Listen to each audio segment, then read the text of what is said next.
నమస్తే, నేను మీ సతీష్. అక్రమాస్తుల కేసుల్లో దాదాపు 10 ఏళ్లకు పైగా బెయిల్ పైన ఉన్నటువంటి జగన్మోహన్ రెడ్డి అనేక వేల సార్లు వాయిదాలు పొందుతూ వచ్చారు. అయితే అధికారంలో ఉన్నప్పుడు తాను ముఖ్యమంత్రిగా ఉన్నాను కాబట్టి న్యాయస్థానాలకి హాజరవ్వాలంటే అటు అనేక ప్రభుత్వ కార్యక్రమాలు ఉన్నాయి, వాటికి హాజరవ్వాల్సినటువంటి పరిస్థితులు ఉన్నాయంటూ సాకులు చెప్పుకొచ్చారు. అలాగే ఏదైతే కనుక చట్టాల్లో ఉన్నటువంటి న్యాయ వ్యవస్థలో ఉన్నటువంటి కొన్ని ఏదైతే కనుక సదుపాయాలు ఉంటాయో వాటిని కూడా లూపోల్స్గా వాడుకుంటూ కోర్టు మెట్లెక్కడానికి కూడా ఇష్టపడినటువంటి జగన్మోహన్ రెడ్డి మరి ఇప్పుడు అధికారం కోల్పోయిన తర్వాత కూడా న్యాయస్థానాలకు వెళ్ళట్లేదు.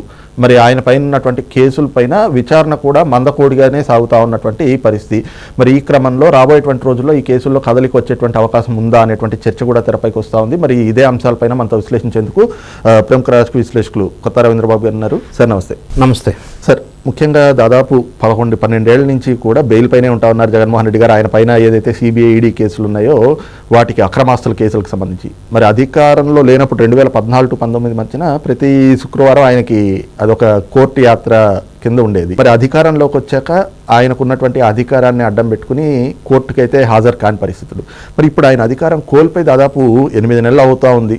మరి ఇప్పటి వరకు కూడా ఆయన పైన ఉన్నటువంటి కేసుల్లో న్యాయస్థానాలు మరి ఆయన కోర్టుకు పిలవటమో గతంలో మాదిరిగా ఆయన కోర్టుకు హాజరవుతున్నటువంటి పరిస్థితులు కూడా లేవు కదా. ఈ పరిణామాన్ని ఎలా చూడాలి? దీంట్లో మరి రాబోయే రోజుల్లో ఏమైనా కదలిక ఉంటుందని భావించవచ్చు? భారతదేశంలో జగన్ రెడ్డి గారికి ఒక హిస్టరీ ఉంది, ఒక రికార్డు ఉంది. అదేమంటే 11 సిబిఐ కేసెస్, 9 ఈడీ కేసెస్. రెండోది 13 సంవత్సరాల నుంచి బెయిల్ జీవితం హానీమూన్ జీవితం లాగా గడిపిన ఒకే ఒక వ్యక్తి జగన్ రెడ్డి గారు. మూడోది 43,000 కోట్ల అక్రమ ఆస్తి సంపాదన కేసుల్లో ఉండి ఇన్ని సంవత్సరాలు బెయిల్ జీవితం గడిపిన మొదటి చీఫ్ మినిస్టర్, మాజీ చీఫ్ మినిస్టర్. సో వీటన్నిటి పరంపర, ఇది history. This is the fact, whether you accept it or not. Fact is fact. దీన్ని నిష్పక్షపాతంగా మనం ఒకసారి చూసినప్పుడు జగన్ రెడ్డి గారు పవర్లో ఉన్నంతకాలం మీరు ప్రస్తావించినట్టుగా నేను సీఎంని కాబట్టి ప్రతి శుక్రవారం కోర్టుకు రావటం ప్రాక్టికల్ డిఫికల్టీ, నా ఫోకస్ స్టేట్ మీద ఉండాలా, ఓకే, అది ఎగ్జామ్టెడ్. 5 years గడిచిపోయింది. కానీ 13 సంవత్సరాలు బెయిల్ జీవితం ఏ వ్యక్తికి జరగల. ఇందులో రీజన్స్ మనం టెక్నికల్గా కానీ పొలిటికల్గా కానీ 2 రకాలుగా యాంగిల్స్లో మనం చూడవలసి ఉంటుంది. టెక్నికల్గా ఏమైంది, ఈ కేసెస్ అన్నింటిలో కూడా ఈ లాలో ఉన్న లొసుగుల్ని వాళ్ళ లాయర్స్కి, జగన్ రెడ్డి అడ్వైజర్స్కి తెలిసినంతగా బహుశా వేరే వాళ్ళకి తెలియదాం. అందులో ఉన్న లొసుగులు అంటే ఏమవుతుందంటే, ఇన్ని కేసులు పెండింగ్లో ఉన్నప్పుడు విత్డ్రావల్ పిటిషన్స్ 250 పెండింగ్ ఉన్నాయి. అంటే ఇవి ఎప్పుడైతే పెండింగ్లో ఉంటాయో మెయిన్ కేసు ముందుకెళ్దు. రెండో అంశం, సుప్రీంకోర్టు గతంలో ఏం చెప్పిందంటే ఇది రెగ్యులర్ డైలీ బేసిస్తో కేసులు మానిటర్ చేయాలా అని ఇన్స్ట్రక్షన్ ఇచ్చింది. అయినప్పటికీ ముందుకెళ్ళాల. మూడోది ఏంది, జడ్జిమెంట్ వచ్చే టయానికి జడ్జి మారిపోతున్నాడు. ఎందుకనేది మనం ఆలోచించుకోవాలా. ఇంకొక విషయం ఏంటంటే, ఈ కేసులు అన్నిటి కూడా పెండింగ్ ఎందుకు అవుతున్నాయి అంటే, ఒకటి లీగల్గా, టెక్నికల్గా వీళ్ళు ఏది లొసుకులు ఉన్నాయో అది వాడుకుంటున్నారు. రెండో అంశం వచ్చినప్పుడు ఎవరు అవునన్నా కాదన్నా సెంట్రల్లో ఉన్నటువంటి బీజేపీ ప్రభుత్వం గతంలో వైఎస్ఆర్ కాంగ్రెస్ ప్రభుత్వాన్ని 5 సంవత్సరాలు కొంత శుభ ఆశీస్సులు అందజేసిన మాట వాస్తవం. ఒకవేళ వాళ్ళు అట్లా శుభ ఆశీస్సులు ఇవ్వకపోయి ఉండుంటే ఈ కేసులు వాళ్ళు త్వరితగతిన మూవ్ చేసి ఉండే అవకాశం ఉంది. ఇంకొకటి, సుప్రీంకోర్టు కూడా జడ్జిమెంట్ లాస్ట్ టైం ఏం కామెంట్ చేసింది, ప్రజాప్రతినిధుల మీద ఉన్న కేసులు ఏదైతే ఉన్నాయో అన్నీ కూడా 1 yearలో కంప్లీట్ చేయాలా అని ఇన్స్ట్రక్షన్ గైడ్ లైన్స్ ఇచ్చింది. అయినప్పటికీ కూడా 1 yearలో కంప్లీట్ అవ్వట్లేదు. అంటే సుప్రీంకోర్టు ఇచ్చిన జడ్జిమెంట్లను కూడా ఇంప్లిమెంట్ చేసే పరిస్థితుల్లో న్యాయ వ్యవస్థ లేదు. అది రకరకాల రీజన్స్, మనం దాన్ని అంటే వేరే రకంగా భావించొద్దు, కానీ అది రకరకాల రీజన్స్ ఉండి ఉండవచ్చు. కానీ అది కూడా ఇంప్లిమెంట్ అవ్వట్లా. మూడోది ఏమంటున్నా, 5 సంవత్సరాలు ఉన్నప్పుడు బీజేపీ గవర్నమెంట్ అండదండలు ఉన్నాయి కాబట్టి ఈ కేసులన్నిటి మీద బయటికి దిగి జైల్లో పెట్టకుండా ఆపారు. మరి ఇప్పుడు 8 నెలలు అయింది, ఎందుకు పెట్టలేదు అనేది ఒక క్వశ్చన్. దీన్ని మనం ఒక్కసారి ఏ యాంగిల్లో చూడాలంటే, ఈరోజు కూడా బీజేపీ వాళ్ళు ఆంధ్రప్రదేశ్లో కమలం వికసించట్లా. కమలం వికసించాలి అంటే వాళ్ళు, బీజేపీ వాళ్ళు ఎప్పుడు కూడా పొలిటికల్ స్ట్రాటజీ డిఫరెంట్గా ఉంటుంది, అదర్ పార్టీస్ లాగా ఉండదు.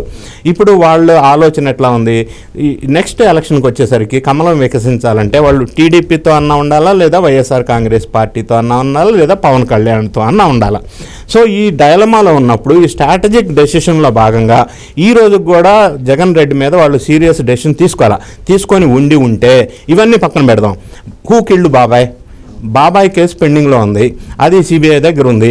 ఇప్పుడు దాన్ని సెంట్రల్ గవర్నమెంట్ కనుక క్లియర్ చేయాలి అని అనుకుంటే, సునీతమ్మ ఇన్ని సంవత్సరాల నుంచి పోరాటం చేస్తూ ఉంది.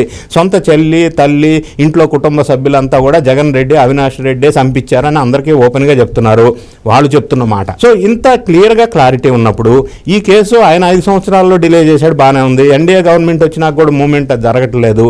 ఇదే సెంట్రల్ గవర్నమెంట్ కనుక ఒక డెసిషన్ తీసుకుంటే బాబాయ్ హత్య కేసు ఫస్ట్ మూవ్ అయ్యే అవకాశం ఉంటుంది. ఎందుకంటే ఇందులో ఇంకొక విషయం కూడా మనం డేంజర్ కూడా ఉంది, ఒక ఛాలెంజ్ కూడా ఉంది. బాబాయ్ కేసులో ఏమవుతుంది, సాక్షులు కానీ ఆ కేసుకు సంబంధించి కనెక్ట్ అయి ఉన్న వాళ్ళు కానీ, చూసిన వాడు కానీ, ఇన్వాల్వ్ అయ్యాళ్ళు కానీ వన్ బై వన్ చనిపోతూ వస్తున్నారు.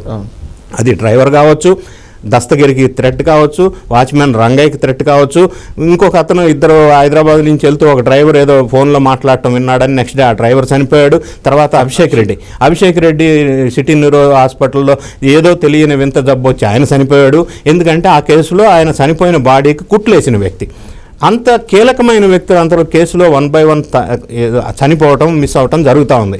సునీతమ్మ గారికి కూడా ఏం ప్రమాదం వస్తుందో తెలియదని ఆమె కూడా ఆందోళన పడుతున్న సందర్భం. సో ఈ కేసులన్నీ కూడా బయటికి తీయాలి అంటే, ఒకటి స్టేట్ గవర్నమెంట్ చెప్పినా కూడా సెంట్రల్ గవర్నమెంట్ వీళ్ళకి అండదండలు లేకుండా ఉంటే వాళ్ళు సీరియస్ డెసిషన్ తీసుకుంటే కేసులు బయటకు వచ్చే అవకాశం ఉంది. గత నెలలో అమిత్ షా గారు తాడేపల్లి వచ్చినప్పుడు చంద్రబాబు నాయుడు గారి ఇంట్లో భేటీలో కూడా ఈ కేసుల విషయం కొంత చర్చలోకి వచ్చింది.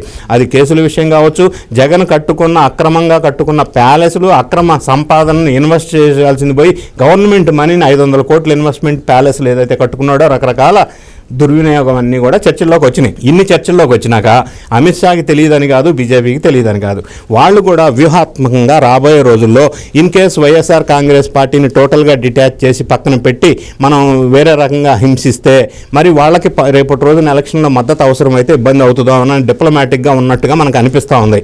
ఆ రకమైన రీజన్స్ వల్ల ఒకటి లీగల్ లొసుగులు, రెండోది పొలిటికల్ యాంగిల్, ఈ 2 అంశాల వల్ల ఈయన కేసులు ఎక్కువ సంవత్సరాలు ప్రొలాంగ్గా అవుతా ఉన్నాయి. లేదనంటే ఇప్పుడు ఈరోజు కూడా ఎవ్రీ ఫ్రైడే వెళ్ళడానికి ఇబ్బంది ఏంటి, వెళ్ళాలి కదా. సో ఈ 2 అంశాల వల్ల డిలే అవుతున్నాయి. ఇది ఇప్పటివరకు ఇన్ని సంవత్సరాలు మేనేజ్ చేస్తూ వచ్చి లైజనింగ్ చేసిన వ్యక్తి A2గా ఉన్నటువంటి విజయసాయిరెడ్డి, ఆయన ప్రభావం వల్ల ఇంత సంవత్సరం జగన్ రెడ్డి గారు కాపాడుకున్నారు. మరి ఇప్పుడు ఆయన లేరు కాబట్టి ఆ పాత్ర ఎవరు పోషిస్తారో తెలీదు. బీజేపీ వాళ్ళ డెసిషన్ ఎలా ఉంటుంది సెంట్రల్లో అనేది తెలీదు. వాళ్ళు పొలిటికల్ యాంగిల్లో డెసిషన్ తీసుకుంటారు ఎప్పుడు కూడా, ఏది చేస్తే ఏ టైంలో చేస్తే కరెక్ట్ అనేది. ఇవన్నీ పరిశీలించినప్పుడు రాబోయే రోజుల్లో డెసిషన్ కనుక తీసుకుంటే జగన్ రెడ్డి గారి మీద కేసులు ఇంక్లూడింగ్ బాబాయ్ హత్య కేసు అన్నీ కూడా ముందుకు మూవ్ అయితే ఈయనకి కఠినమైన శిక్షలు, లాంగ్ టర్మ్ జైలు జీవితం గడపాల్సి వస్తుంది. గతంలో గడిపినట్టుగా ఆ విధమైన టైం వస్తుందని చెప్పి మనం ఎక్స్పెక్ట్ చేయొచ్చు. Thank you.